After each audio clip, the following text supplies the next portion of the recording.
앞에 있는 마이크를 좀 올려주시길 바랍니다. 날씨가 선선해지는 가을이 되었습니다. 가을은 참 특별한 계절인 것 같습니다. 사람을 시인이 되게 만들고 사람을 철학자가 되게 만드는 이상한 힘을 가진 계절이 가을입니다. 이 가을날 선선한 바람이 불어올 때에 단풍이 들고 낙엽이 뒹구는 것을 보게 될 때면 우린 자연스럽게 인생을 생각하고 삶을 생각하게 되어집니다. 그 내용의 핵심은 나의 삶을, 인생을 어떻게 살아가야 할까? 짧게 남아있는 나의 생을 어떻게 하면 후회하지 않는 인생을 살 수 있을까?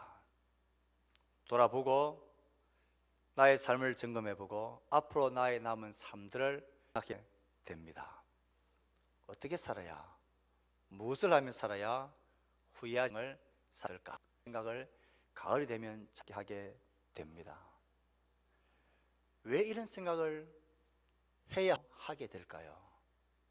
인생이 한 번뿐이기 때문에 그렇습니다. 우리의 인생이 만약 순환하고 두 번, 세 번, 네 번 반복해서 할 수 있는 기회가 주어진다면 뭐 이런 고민 생각을 할 필요 없습니다. 살아보고 이게 아닌갑다 싶으면 다시 살면 되기 때문에 그렇습니다. 그런데 인생 한 번뿐이기에 그냥 살 수가 없습니다. 후회해서 땅을 치며 그때 그렇게 살 걸 후회해서는 안 되기 때문에 한 번밖에 없는 인생이기 때문에 생각하며 살아야 합니다. 어떻게 사는 게 후회하지 않는 인생을 살아갈 수 있는 것일까요? 내 하고 싶은 것 다 하고 사는 인생, 그 인생은 후회하지 않는 삶을 사는 것일까요? 남들보다 더 많이 누리고 더 많이 가지고 더 많은 성공과 부를 축적하고 살면 그 인생이 후회하지 않는 한 번밖에 없는 인생을 잘 살았다 말할 수 있는 것일까요? 고생하지 않고 수고하지 않고 편하게 사는 삶, 그렇게 살면 후회하지 않는 삶을 살았다 말할 수 있을까요? 아닌 것 같아요.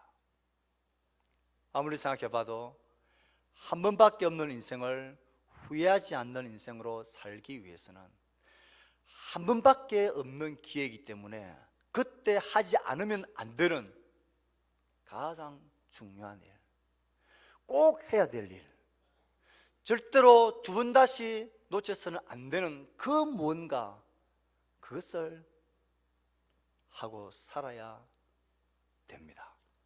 그때만이 후회하지 않는 인생을 살았다 말할 수 있을 것입니다. 그래서 가을이 되면 여기 제가 들고 있는 이 연필 자루 한 자루만 보더라도 인생을 생각하게 됩니다. 여러분, 이 연필이 사람처럼 인격이 있어서 연필로서의 한 인생을 한 밖에 없는 삶을 산다라고 가정해 봅시다. 이 연필이, 이 펜이 어떻게 자기의 삶을 다 살면 후회하지 않는 인생을 살았다 할 수 있을까요? 제가 학생 때 어릴 때에 이 연필은 여러 가지 도구로 사용되어졌습니다. 가장 먼저 기억에 남는 것은 책상 위에 선을 그어놓고 연필을 따먹기 했던 생각이 납니다. 연필 올려놓고 손으로 탁 튕겨서 떨어지면 그걸 내가 이제 쟁취하는 것입니다. 또 하나는 연필이나 볼펜을 손에 올려놓고 희한하게 손을 돌리는 묘기를 보이는데 이 연필이 사용되어지기도 합니다. 급할 땐 공격용 도구가 되기도 합니다. 또는 이것을 가지고 볼펜이나 펜들을 가지고 친구들이 얼굴에 낚시를 하는데 사용되어지기도 합니다.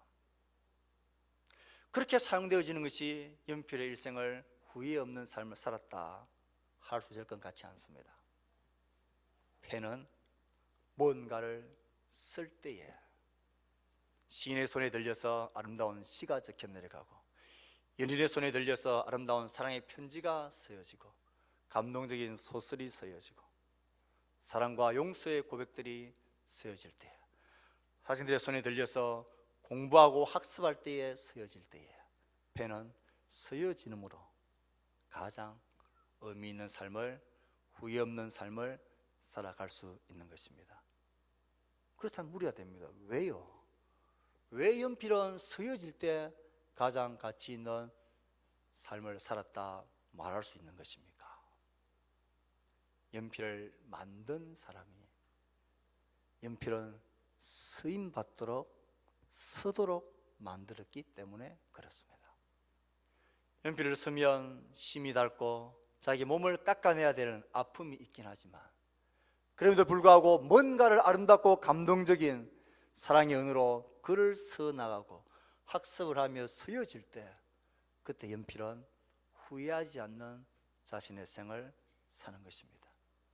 그렇게 만들어졌기 때문에 그렇습니다.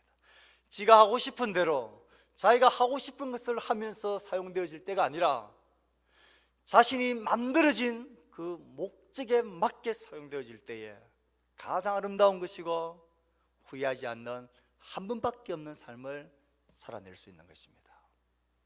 사람도 그와 같지 않겠습니까?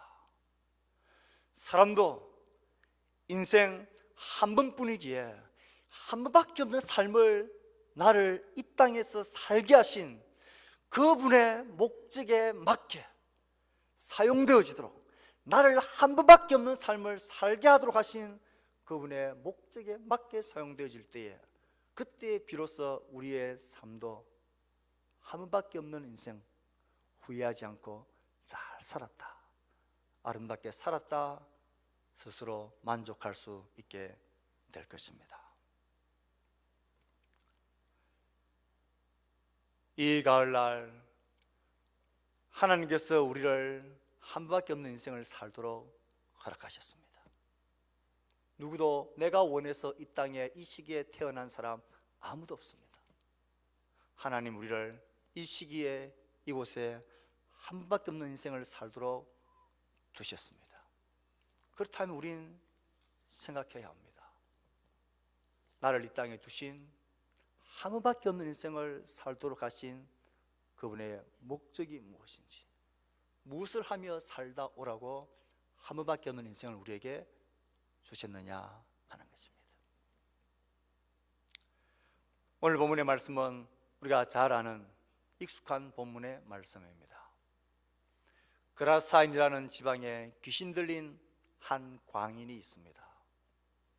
그가 귀신에 사로잡혀 진짜 자기 인생을 모른 채 오랫동안 살다가 예수 그리스도를 만나서 비로소 진짜 자기의 삶을 찾습니다. 그리고 주님이 그에게 사명 주신 일에 최선을 다하고 있는 모습을 봅니다.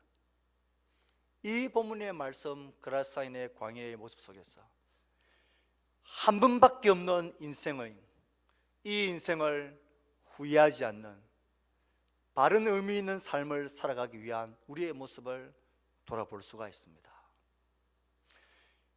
그라사인 그 도시 사람으로서 그의 모습은 참 인생에 할 수 없는 비참한 모습이었습니다. 그 도시 사람으로서 귀신 들린 자 하나가 예수를 만나는데 그의 모습을 누가는 이렇게 기록하고 있습니다. 그 사람은 오래 옷을 입지 아니하며 집에 거하지도 아니하고 무덤 사이에 거하는 자라. 귀신이 가끔 그 사람을 붙잡음으로 그를 쇠사슬과 쇠고랑이에 매여 지켰으되 그 맨 것을 끊고 귀신에게 몰려 광야로 나갔더라. 그는 존재하고 숨을 쉬고 살고 있지만 이 삶을 그의 참 인생이라고 말할 수 있을까요? 목숨만 겨우 붙어 존재하는 것이지 그는 진짜 인생을 사는 것이라 할 수 없습니다. 개인의 정체성과 존재감이 있어도 그는 완전히 인격이 박탈되어져 버렸습니다. 오랫동안 옷을 입지 않는다. 개인적인 정체성과 존엄감을 잃어버린 자입니다. 자신을 잃어버린 채 그냥 존재하고 있을 뿐입니다. 가족과 이웃과의 관계 속에서도 그는 모든 것이 깨어져 버렸습니다. 집에 거하지도 않고 무덤 사이에 광야에서 홀로 죽은 자들과 귀신들과 사귀며 사는 이런 비참한 삶을 살아갑니다. 이 인생을 어떻게 진짜 인생이라 말할 수 있겠습니까? 영적인 삶의 모습도 더욱더 비참합니다. 귀신의 권세에 몰려갑니다. 무덤에서 광야에서 때로는 상하고 때로는 비참한 삶 속에서 그는 살아갑니다. 귀신의 권세에 몰려서 이곳저곳으로 떠돌며 사는 불쌍한 인생입니다. 예수님을 향하여 고백은 하는 것이 신기합니다. 예수님을 보고 지극히 높으신 하나님의 아들 예수여, 당신이 나와 무슨 상관이 있습니까? 깜짝 놀랄 만한 고백입니다. 예수님을 보고 지극히 높으신 하나님의 아들이여 라는 정확한 고백을 하고 있습니다. 입술에만 있는 고백이었지, 그래서 예수님과 아무런 상관도, 하나님을 경배하고 섬기기도, 지극히 높으신 하나님이라고 고백을 하지만 그 하나님에 걸맞는 어떤 섬김도 고백도 전혀 없는, 상관없는, 떠나가라고 말하는 그런 영적으로 비피한 모습입니다. 개인적인 삶에서, 가족과 이웃과의 사회적인 관계 속에서, 영적인 하나님과의 관계 속에서도 그는 참 인생을 사는 자라 말할 수 없는 잃어버린 삶을 살아가고 있는 모습입니다. 이 그라사인 광인의 모습을 읽다 보면 우리의 마음이 섬뜩한 것은 이 모습이 오늘 살아가고 있는 우리 현대인의 모습이 아닐까, 심지어 그 속에 속해 있는 우리 자신들의 모습은 아닐까 싶은 생각 때문입니다. 우리가 살아가고 있는 세상을 가만히 보십시오. 개인의 인격의 존엄성과 인경성은 이미 짓밟힌 채 오래입니다. 겉으로 멀쩡하게 옷을 입고 다니지만 그 속은 완전히 벌거벗은 인생이처럼 주체할 수 없는 욕망과 죄악과 쾌락에 휘몰려 살아가고 있는 이 인생입니다. 자신에게 유익이 되는 것이라면 모든 관계도, 가족의 관계도, 이웃의 관계도, 동지와 의리와 정의의 관계도, 윤리의 관계도 완전히 짓밟혀버린 비참한 세계를 우리는 살아가고 있습니다. 마치 그 광인이 무덤과 광야에 내몰려 살아가는 것처럼 모든 인생이 자신의 유익과 쾌락과 만족을 위해서 살아갑니다. 돈이란 귀신보다 더욱더 강력한 권세에 몰려서 돈이 되는 것이라면 어떤 짓이라도 못할 것이 없는 세상을 살아갑니다. 자기에게 쾌락이 되고 만족이 되는 것이라면 무슨 짓이라도 다 하며 살아가는 귀신보다 더 험악한 돈의 세력에 내몰려서 죽음으로, 파괴로, 멸망으로, 지옥의 구덩이로 뒹굴고 있는 세상을 우리는 살아갑니다. 영적인 파괴는 훨씬 더 심각합니다. 하나님에 대해서 관심도 없고 찾지도 않습니다. 심지어 하나님을 찾는다 하더라도 입에 발린 것처럼 마치 귀신과 같은 고백을 할 뿐 더 이상 더 이하도 아닙니다. 네가 하나님은 한 분인 줄 믿느냐? 잘하는도다. 귀신들도 믿고 뜬다라고 말했던 야고보 사도의 모습이 꼭 지금의 모습입니다. 예수님이 하나님이 한 분인 줄 믿느냐? 잘하는도다. 귀신들도 믿고 떨기까지 한다 그랬습니다. 주님을 향한 신앙의 고백들, 신앙과 종교와 믿음은 액세서리가 되어버린 지 오래입니다. 하나의 문화생활이 되어버린 지 오래이고 종교생활이 되어버린 지 오래입니다. 만약 그렇게 살아가는 것이 우리의 모습이라면 오늘 이 그라사인의 광인의 모습, 이 모습은 우리의 모습을 그대로 투영해주고 있는 것입니다.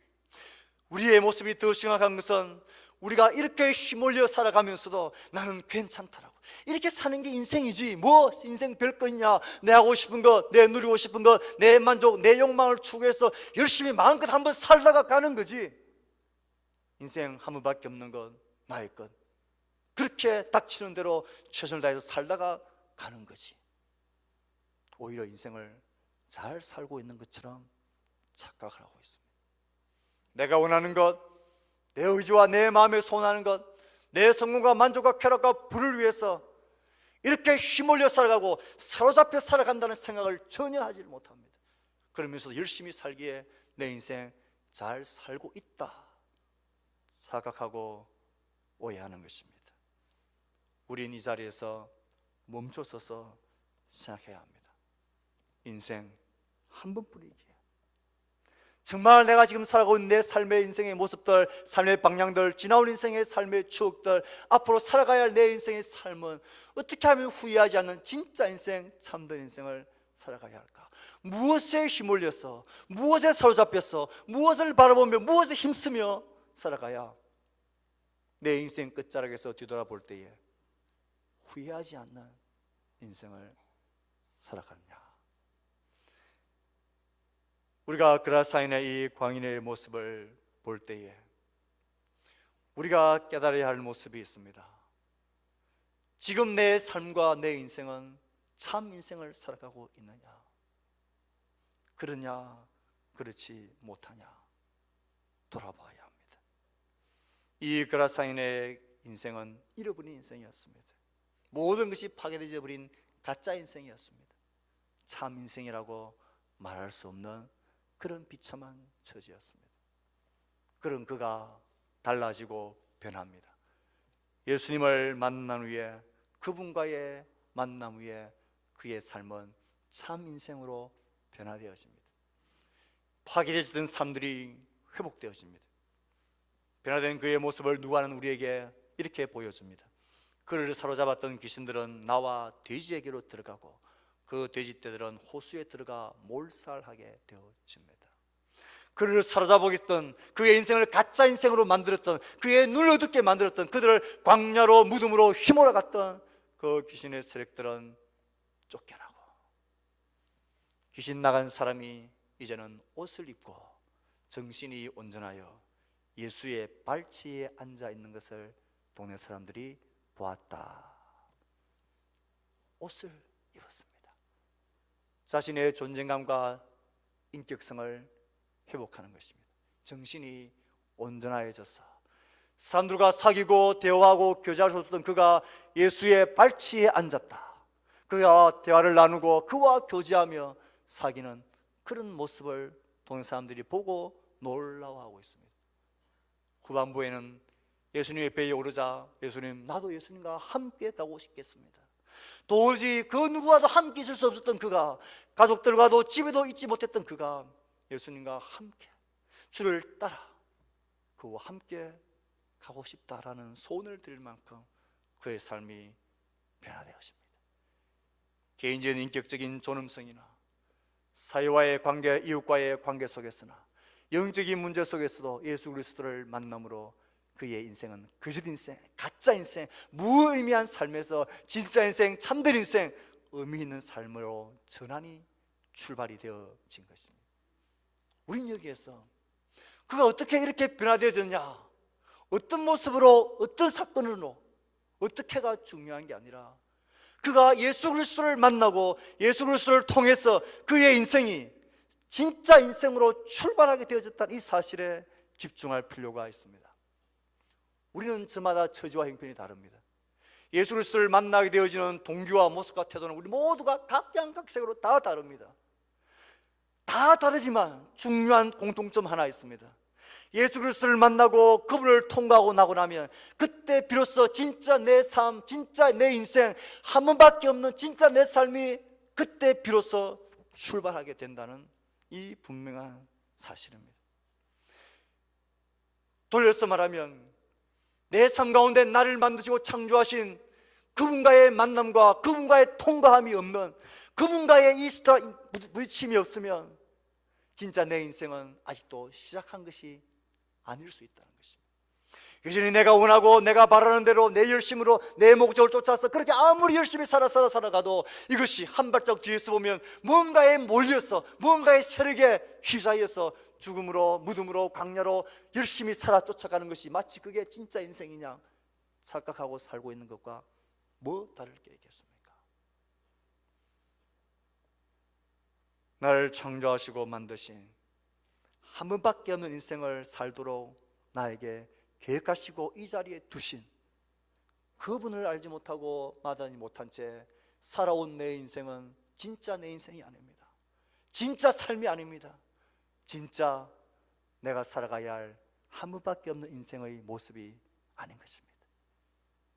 이 그라사인의 광인이 예수 그리스도를 만날 때 비로소 그의 참 삶이 참 인생 회복되어지고 출발하고 시작하고 있다는 이 사실을 기억합시다.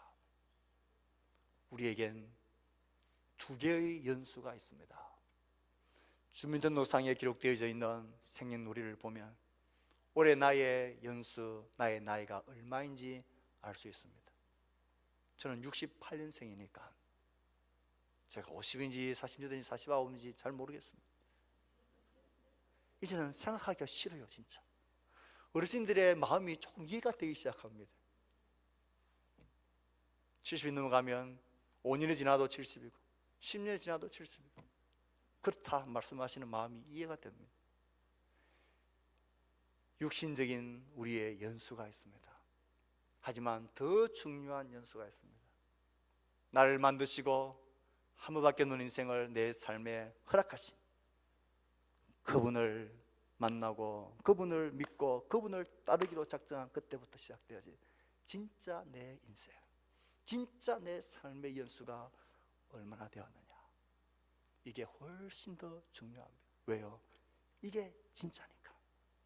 이 진짜 인생을 발견하지 못한 채 아무리 100년, 200년을 열심히 온갖 충성하며 살아도 끝에서는 나는 너에게 그것 하며 살아라고 한 번밖에 없는 인생을 준 게 아닌데, 그럼 우리는 후회하게 될 것입니다. 나름대로 난 열심히 산다고 살았는데, 내 하고 싶은 것 최선을 다해 살았는데, 나는 너를 연필이 아름다운 시를 쓰고 학습을 하도록 만든 것처럼 나는 너를 그것 위해서 만든 게 아니었다. 그건 우린 후회하는 인생이 될 것이 뻔합니다. 사랑하는 성도 여러분, 여러분들은 예수 그리스도를 통하여 여러분의 진짜 인생이 시작되어졌습니까? 아니면 아직도 잘 모르겠습니까? 그러면 하나님을 찾으십시오. 나를 창조하시고 나를 이곳 이 세대에 남자로 여자로 이 나라에서 이곳에서 이 시기에 살게 하시고 내 인생을 이곳에 두신 하나님, 나를 무엇 위해서 살아라고 나를 이렇게 살게 하셨습니까? 그 하나님을 찾으셔야 합니다. 하나님 찾는 것은 진짜 내 인생을 찾는 유일한 길이기 때문입니다. 이 그라사인 광인이 예수 그리스도를 만남으로 그의 진짜 삶이 회복되어지고 시작되어집니다. 우리가 예수 그리스도를 만나고 우리의 삶의 진짜 인생을 시작하고 내가 바르게 살아가고 있는지, 내가 진짜 인생을 지금 살고 있는지 없는지를 확인할 수 있는 분명한 기준이 하나 있습니다. 열심히 사는 것 아닙니다. 많은 성과와 많은 부를 축적하며 사는 것, 그것도 아닙니다. 하나님이 우리를 한 번밖에 없는 인생을 살게 하실 때는 그냥 네 원하는 대로, 네 하고 싶은 대로 그냥 그 인생 살다가 오라고 하신 게 아니라, 연필을 만들어도 분명한 목적이 있는 것처럼 한 번밖에 없는 인생을 하나님 우리에게 주실 때는 분명한 목적이 있습니다. 그러니 하나님을 알고 내 참 인생을 살아가고 있는 사람은 그 목적을 알고 그와 관계되진 삶을 기뻐하며 열심히 살아가고 있다라는 분명한 증거가 있습니다. 이 그라사인 광인이 자신의 삶이 회복되어지고 난 이후에 배를 타고 떠나시려고 하는 예수님을 아마 붙잡고 늘어지는 것 같습니다. 예수님, 나 이제 진짜 내 인생을 찾았고 이제 잃어버린 내 인생이 너무 후회스럽고 진짜 이제 내 온 삶이 회복되어졌고 참 내 인생을 시작하는데 난 이제 예수님을 따라 살고 싶습니다. 나도 예수님과 함께 따라가고 싶습니다. 당신의 제자가 되어서 당신과 함께 동행하며 살고 싶습니다. 그때 예수님이 그를 안 된다. 너는 집으로 돌아가라. 집으로 돌아가서 하나님이 네게 어떻게 큰 일을 행하셨는지를 말하라. 안 된다. 넌 집으로 돌아갔어. 내가 너를 오늘 회복시켜주고 너의 진짜 참 인생을 회복시키고 살게 하신 나의 진짜 목적은 너는 집으로 돌아갔어. 너에게 어떻게 하나님이 큰 일을 행하셨는지를 말하라. 이 사명과 소명, 목적을 그에게 분명히 하셨습니다.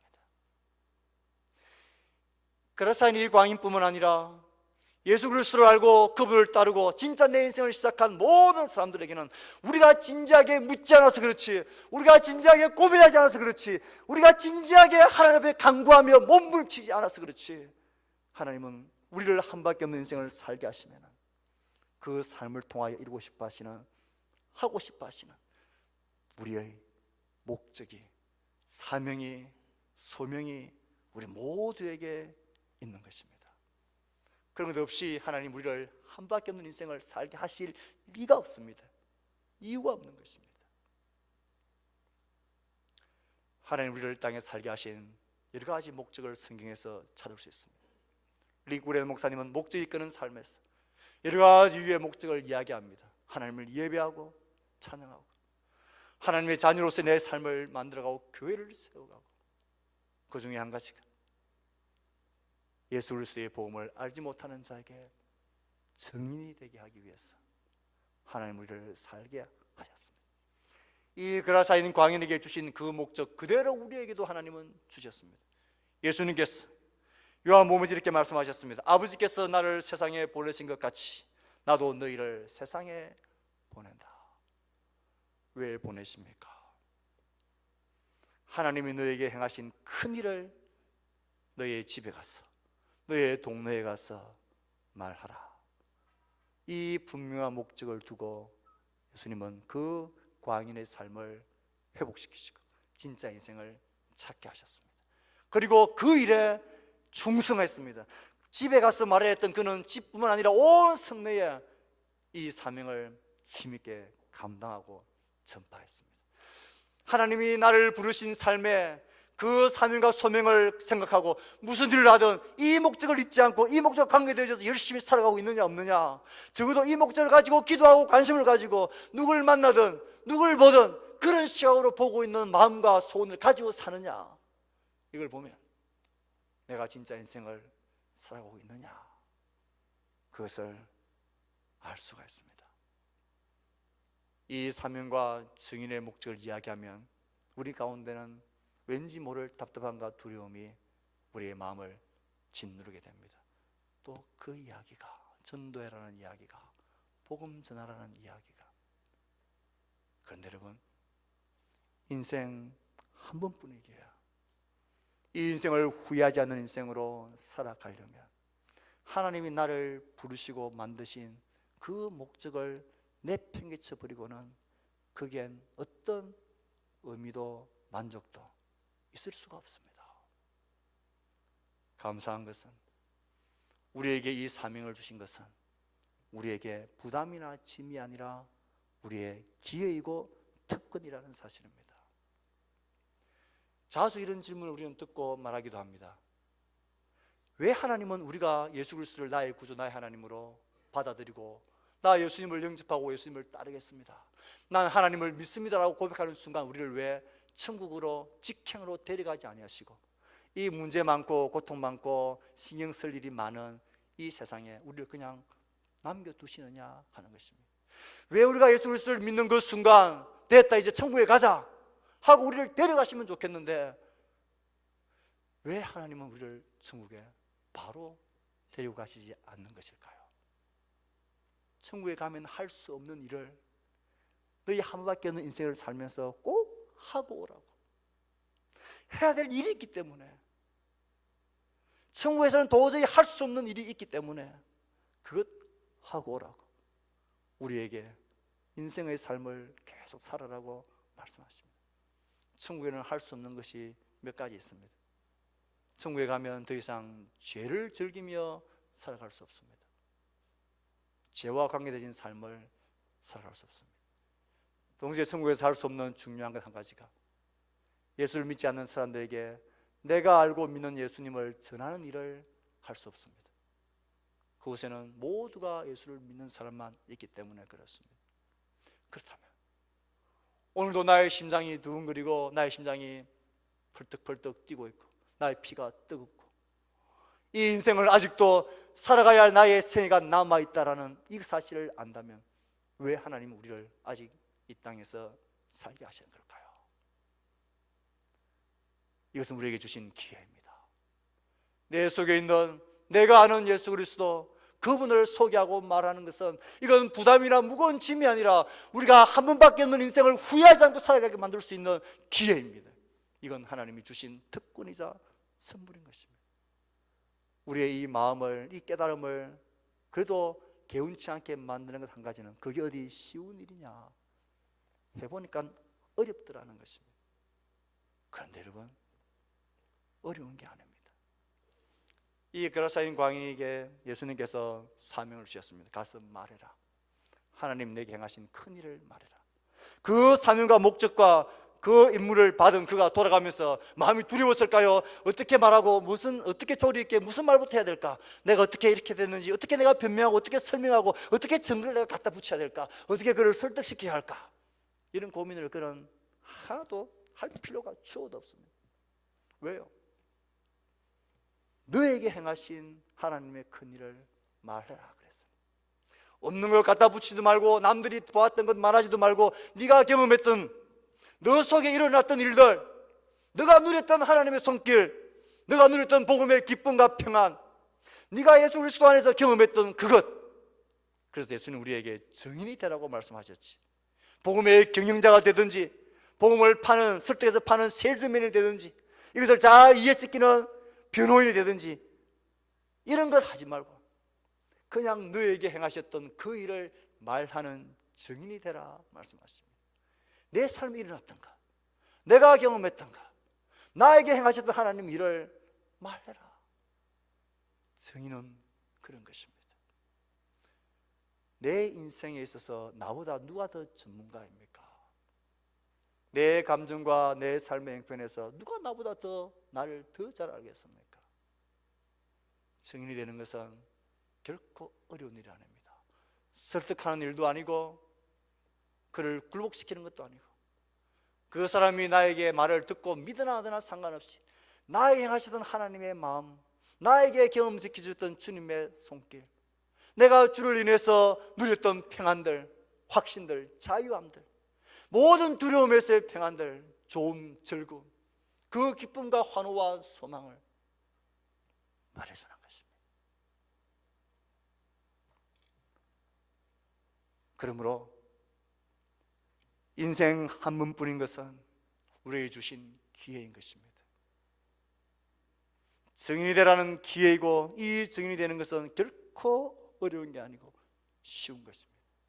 나를 아는 사람, 내가 아는 사람에게 내 안에 행하셨던 예수님을 그냥 말해주는 것입니다.